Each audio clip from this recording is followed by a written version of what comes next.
the words of Mormon. It starts off with Mormon writing this, okay, so which it would be very confusing to anybody reading it, so therefore we're going to read it and then we'll talk about what this means. And now I, Mormon, being about to deliver up the record which I had been making into the hands of my son Moroni, behold, I have witnessed almost all the destruction of my people the Nephites. And it is many 100 years after the coming of Christ that I deliver these records into the hands of my son, and it supposeth me that he will witness the entire destruction of my people. But may God grant that he may survive them, that he may write somewhat concerning them, and somewhat concerning Christ, that perhaps some day it may profit them. Be perfectly excused to wonder what is going on here, okay? Right, that we jumped from being 124 years before Christ, and now it says many 100 years after the coming of Christ we're at, right? We have Mormon getting ready to pass records to Moroni, and Christ has come, and at the top of the page we have it's now 345 AD, so it's like 500 years later, right? So like I said, you would be excused for wondering what this is all about. Okay, I purposely turned to this page because now I want you to picture all these plates, okay? There's a large place, there's a small place, there's a place of brass. All these records that were kept over hundreds of years, right, would have been way too much writing for any of us to go through. So therefore, one man, for the most part, took upon himself the job of editor of all the records, editor and abridger of all the records. He went through and painstakingly read everything that was written and wrote a summarized version of the large plates in particular. Okay, and the man's name is Mormon. Okay, the Mormon is the man who went through and abridged all the large plates to a much smaller writing, a summarized version, if you will. Hence the name, the Book of Mormon, by the way. Okay, so he was the abridger of all that. So if you now picture him sitting here in the year 345 AD doing this work, right? He's going through the large plates and he's writing and he's abridging and he's summarizing, or hey, he's done with the first 116 pages worth, okay, and he's up to about this particular time. King Benjamin's about to be the next thing he writes about, and so now he's going to tell you what he himself experienced in the middle of abridging this. Okay, so this is his own note in the middle of the process of writing the Book of Mormon from all the historical records. So that's why it's seemingly out of place. Because he's a historian, so he's writing a history. So he wrote this much, and now he's up to this point, and now he's going to write his own little note in the middle of it and say, hey, let me tell you something that happened while I was abridging the records. And so that's why this is out of place, because it's him writing it hundreds of years later as he's writing the history. He was writing the history, and in the middle of that, he wrote a little note in the middle, hence the words of Mormon. And now I speak somewhat concerning that which I have written. For after I had made an abridgment from the plates of Nephi, down to the reign of this King Benjamin, of whom Amaleki spake, I searched among the records which had been delivered into my hands, and I found these plates, which contain this small account of the prophets, from Jacob down to the reign of this King Benjamin, and also many of the words of Nephi. And the things which are upon these plates pleasing me, because of the prophecies of the coming of Christ, and my fathers knowing that many of them have been fulfilled, yea, and also I know that as many things as have been prophesied concerning us down to this day have been fulfilled, and as many as go beyond this day must surely come to pass. Wherefore I chose these things to finish my record upon them, which remainder of my record I shall take from the plates of Nephi, and I cannot write the 100th part of the things of my people. Okay, so as you see in 3, it says, I want to talk about what I've written, right? And I've finished the abridgment from the plates of Nephi, which would be the large plates, right? And down to the reign of this King Benjamin, who Amaleki was just talking about. So that's what I'm up to. I'm up to King Benjamin in my abridging of the plates of Nephi. And just as I'm about to start the next part, it's like, oh, what's this over here? These small plates, all right? He kind of, if you will, discovers the small plates in amongst the material that's been given to him.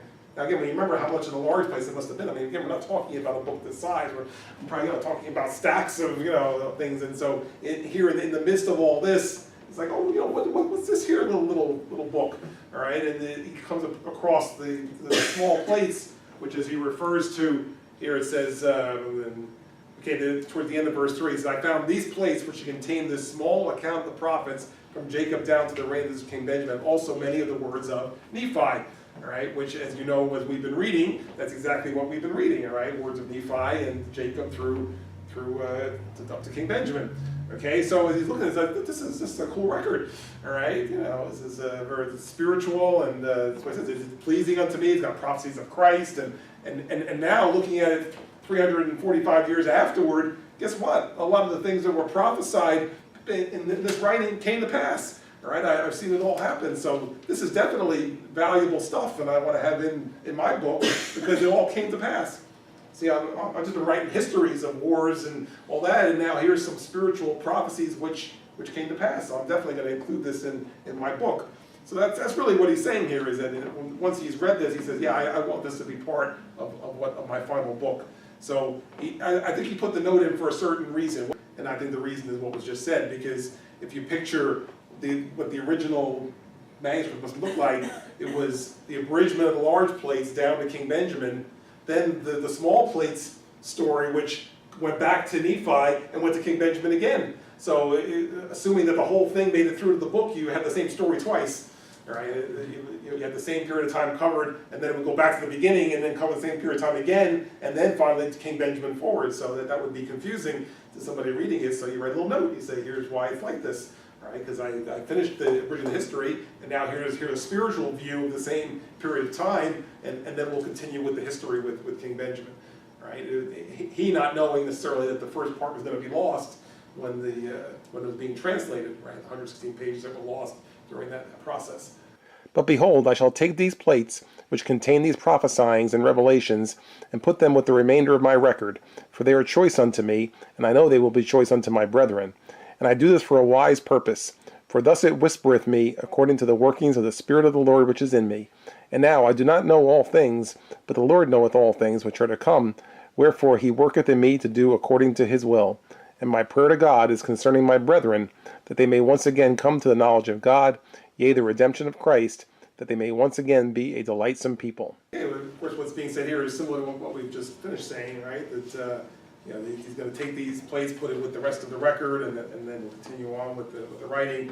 There was some wise purpose why it came about this way.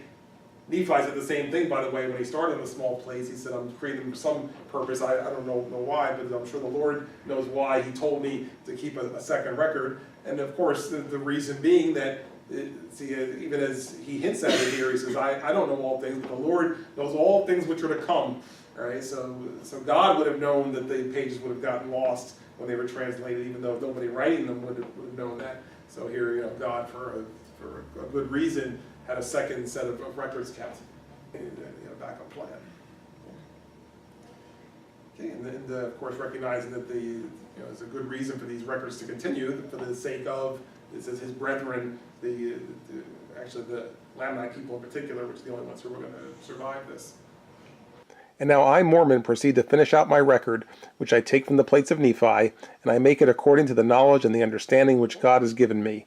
Wherefore it came to pass that after Amaleki had delivered up these plates into the hands of King Benjamin, he took them and put them with the other plates, which contain records which had been handed down by the kings from generation to generation until the days of King Benjamin. And they were handed down from King Benjamin from generation to generation until they have fallen into my hands. And I, Mormon, pray to God that they may be preserved from this time henceforth. And I know that they will be preserved, for there are great things written upon them, out of which my people and their brethren shall be judged at the great and last day, according to the word of God which is written. Again, now you have Mormon in the year 345 AD able to look at this and say, all right, because he knows what's happened to the plates over this period of time. So he said, we got these plates that came from Amaleki. They went to King Benjamin, as Amaleki said.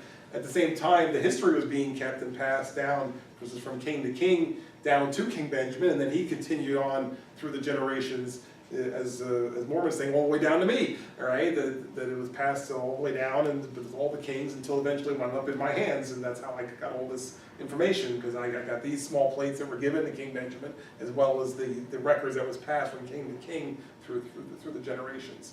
So he's, again, just showing you where all the history came from and how it all came to be in one place, and that's a little story of the record itself. Right? And then now, of course, as he's looking forward, saying, it's survived this long, and we hope it continues to survive because it has a lot of important information that will be valuable to those yet to come, right? Which, as we know, God had a plan for that also, and brought it even about that this day we have it in our hands. And now, concerning this King Benjamin, he had somewhat of contentions among his own people. And it came to pass also that the armies of the Lamanites came down out of the land of Nephi to battle against his people. But behold, King Benjamin gathered together his armies, and he did stand against them, and he did fight with the strength of his own arm, with the sword of Laban. And in the strength of the Lord they did contend against their enemies, until they had slain many thousands of the Lamanites. And it came to pass that they did contend against the Lamanites until they had driven them out of all the lands of their inheritance.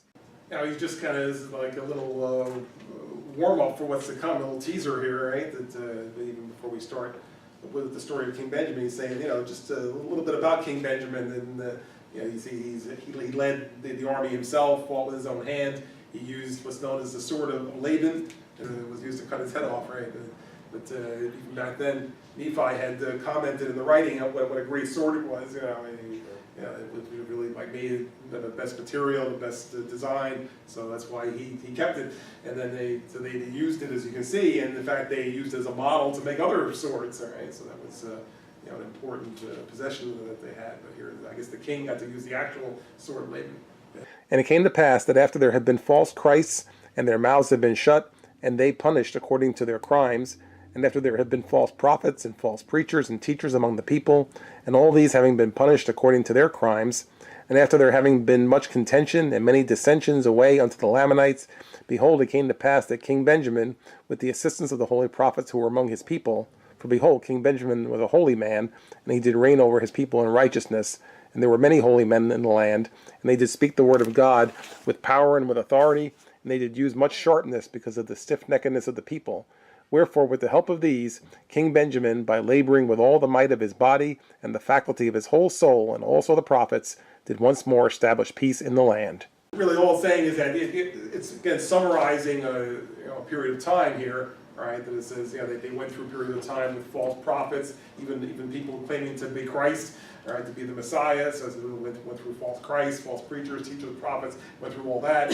Okay, we had war, we had dissensions, people going over to join the Lamanites. So, but finally, it says King Benjamin, with the help of the prophets and his support staff, brought peace again to the land. Right? So that's really where it's trying to end up at, showing that there was a time of great upheaval. But King Benjamin, as a good leader, as a good king, eventually again brought peace to the land. And so he's kind of catching you up on what's happened before the writing of the next chapter starts. All right, because when we get to the chapter 1 of the book of Mosiah, we're starting with King Benjamin a little bit older, and kind of just giving a going away speech to the people. So this gives you just a little picture of what he did during his lifetime.